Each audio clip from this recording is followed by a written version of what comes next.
Ever feel like your subscriptions are a hydra? You cancel one, and two more pop up on your bank statement the next morning?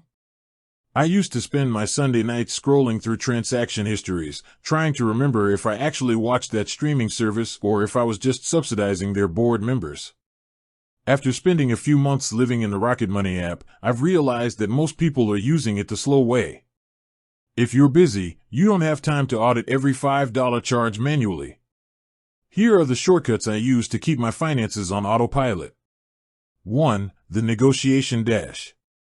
Instead of calling providers yourself, use the automated negotiation tool specifically for your internet and cell phone bills. I used to think I could do it better, but the shortcut here is letting the app's concierge handle the hold times.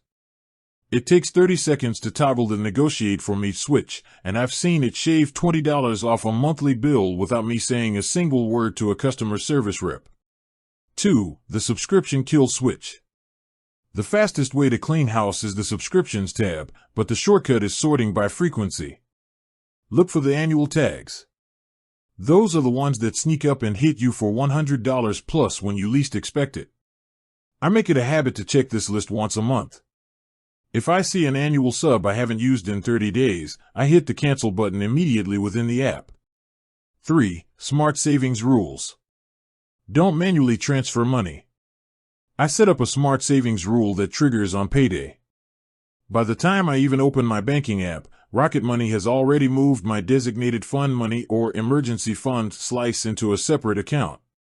It removes the decision fatigue of can I afford this, because if the money isn't in my checking account, the answer is no. 4. The net worth pulse check. If you're busy, stop looking at individual transactions daily. Use the net worth shortcut on the dashboard. It aggregates your debt, investments, and cash. I check this once a week to ensure the line is moving up.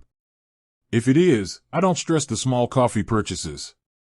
Managing your money shouldn't be a part-time job. Use these shortcuts to get in, see where your leaks are, and get back to your life. With that said, thanks for watching and until next time.